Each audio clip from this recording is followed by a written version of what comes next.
My name is Nisha and स्वागत है आपका साईं ज्ञान सागर में। जैसे कि आपको पता है अब हम कर रहे हैं मॉडर्न हिस्ट्री। तो मॉडर्न हिस्ट्री में हमने पहला पार्ट कंप्लीट कर लिया है। तो आज देखते हैं हम सेकंड पार्ट, देखते हैं क्या क्या है। तो लॉर्ड डलहौजी का टाइम पीरियड था 1848 से 56 ईस्वी तक। द्वितीय एंग्लो सिख युद्ध 1848 से 29 ईस्वी तक तथा पंजाब का ब्रिटिश शासन में विलय 1829 ईस्वी में था। जगत प्रसिद्ध सिख राज्य का प्रसिद्ध हीरा कोहिनूर महारानी विक्टोरिया को भेज दिया गया। द्वितीय आलंगम वर्मा युद्ध और सन 1852 ईस्वी में लोहार वर्मा पीहू को अंग्रेजी राज्य में मिला दिया गया। डलहौजी ने सिक्किम पर 2 अंग्रेजों डॉक्टरों के साथ दुर्व्यवहार का आरोप लगाकर सन 1850 ईस्वी में उस पर अधिकार कर लिया। 1852 ईस्वी में एक इनाम कमीशन की स्थापना की गई। इसका उद्देश्य भूमिगत रहित जागीरों का पता करके उन्हें छीनना था। डलहौजी का शासनकाल उसके व्यपंगत सिद्धांत डॉक्ट्रिन ऑफ लैप्स के कारण अधिक याद किया जाता है। इस नीति के तहत मतलब डलहौजी के टाइम पीरियड में क्या हुआ था, डॉक्ट्रिन ऑफ लैप्स के हुआ था। इस नीति के तहत अंग्रेजी साम्राज्य में विलय किए गए राज्य थे। सर्वप्रथम सतारा 1848 ईस्वी में जैतपुर बुंदेलखंड और संबलपुर उड़ीसा, और 1839 ईस्वी में बाघाट हिमाचल प्रदेश, 1850 ईस्वी में उदयपुर मध्य प्रदेश, 1882 ईस्वी में झांसी, 1853 ईस्वी में नागपुर और 1854 में सन 1856 ईस्वी में अवध को कुशासन का आरोप लगाकर अंग्रेजी राज्य में मिला लिया गया। उस समय अवध का नवाब वजीद अली शाह था। सन 1856 ईस्वी में अवध को कुशासन का आरोप लगाकर अंग्रेजी राज्य में मिला लिया गया। उस समय अवध का नवाब वजीद अली शाह था। सन 1856 ईस्वी में इसने तोपखाने के मुख्यालय को कलकत्ता से मेरठ स्थानांतरित किया और सैन्य का मुख्यालय शिमला में स्थापित किया। सन 1856 ईस्वी में इसने तोपखाने के मुख्यालय को कोलकाता से मेरठ स्थानांतरित किया और सेना का मुख्यालय शिमला में स्थापित किया। शिक्षा संबंधी सुधारों में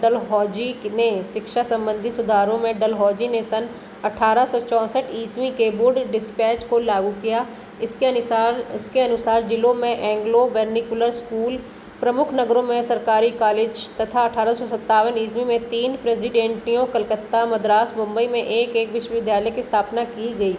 साथ ही प्रत्येक प्रदेश में एक शिक्षा निर्देशक नियुक्त किया गया।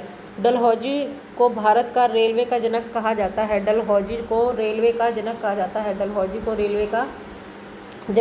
है। इसी के समय में भारत में पहली बार 16 अप्रैल 1853 ईस्वी में बम्बई से ठाणे के बीच 34 किलोमीटर प्रथम रेल चलाई गई थी। सन 1864 ईस्वी में नया पोस्ट ऑफिस एक्ट पारित हुआ।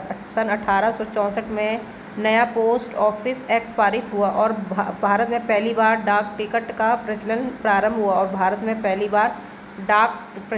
प्रारंभ हुआ। इसके पृथक रूप में भारत में पहली बार सार्वजनिक निर्माण विभाग की स्थापना की गई। इसके पृथक रूप में भारत में पहली बार सार्वजनिक निर्माण विभाग की स्थापना की।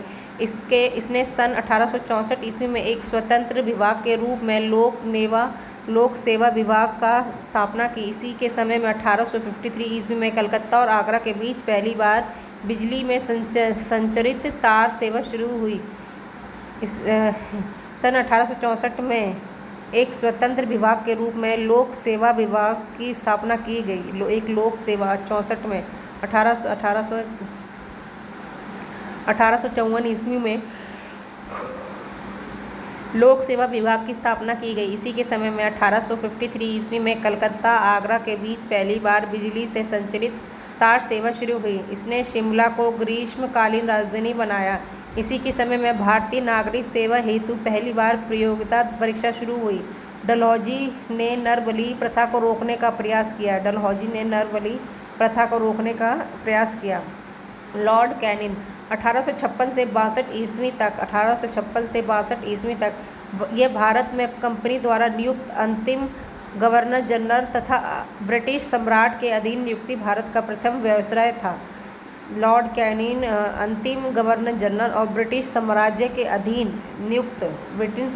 अधीन भारत का पहला वॉयसराय था। इसके समय की सबसे महत्वपूर्ण घटना थी कि सन 1857 में ऐतिहासिक विरोध, जो 1857 की क्रांति हुई थी, ऐतिहासिक विरोध हुआ था, वो लॉर्ड कैनिंग के टाइम पीरियड में हुआ था। लॉर्ड कैनिंग के टाइम पीरियड में हुआ था। इसी के विरोध के समय प्रशासनिक सुधार के अंतर्गत भारत का शासन कंपनी के हाथों से धीरे धीरे ब्रिटिश सरकार के नियंत्रण में ले लिया गया।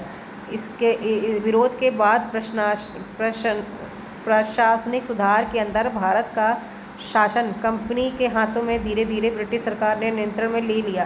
कैनिंग के समय इंडियन हाई कोर्ट एक्ट पारित हुआ। कैनिंग के समय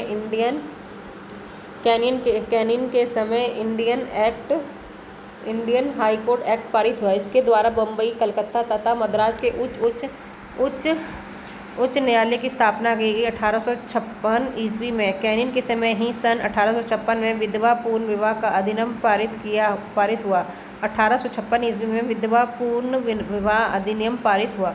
मैकाले द्वारा प्रारूपित दंड संहिता को 1848 ईस्वी में कानून बना दिया गया तथा सन 1849 ईस्वी में अपराध विधान संहिता लागू की गई।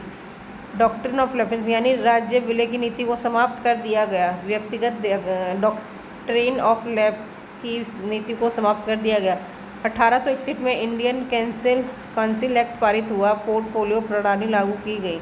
लॉर्ड एलिंगन 1862 से 63 तक लॉर्ड एल्गिन, इसके वाहिसी आंदोलन का दमन हुआ।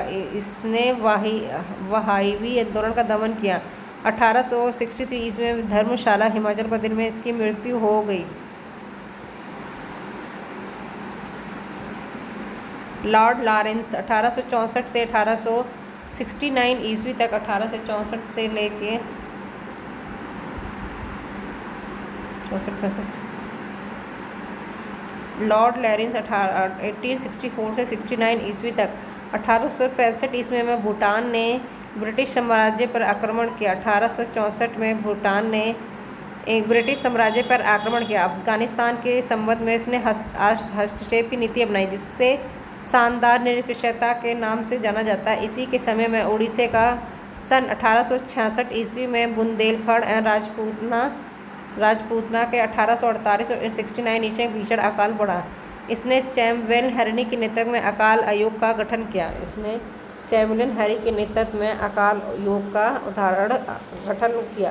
लॉर्ड मेयर 1869 से 72 तक, 1869 से 72 ईस्वी तक लॉर्ड मेयर ने अजमेर में मेयो कॉलेज की स्थापना की। लॉर्ड मेयर ने अजमेर में कॉलेज की स्थापना की।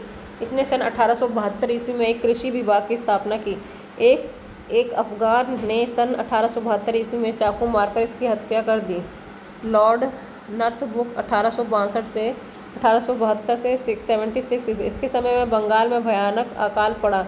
इसने बड़ौदा के मलरावा गायकवाड़ को भ्रष्टाचार के आरोप में पदच्युत कर मद्रास भेज दिया और कार्रवाई को बंद करना पड़ा।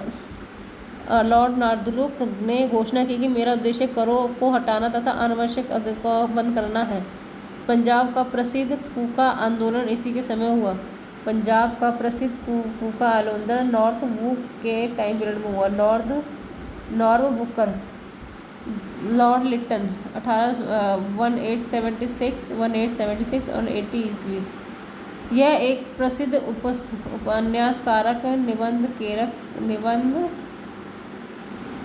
निबंधनीर और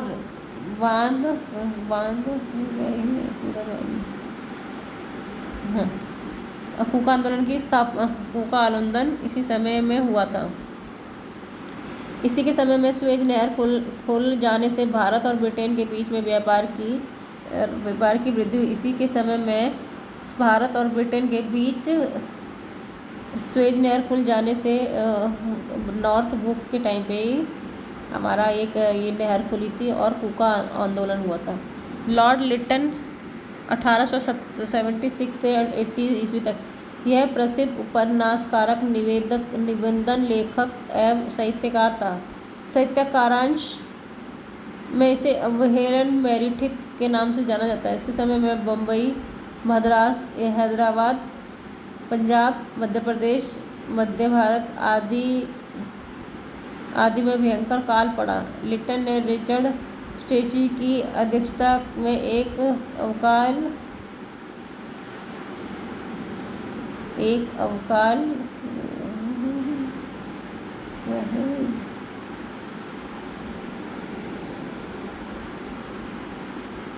अकाल की स्थापना करी। 1 जनवरी 1877 ईस्वी में ब्रिटेन को महारानी विक्टोरिया को कैंसर हिंद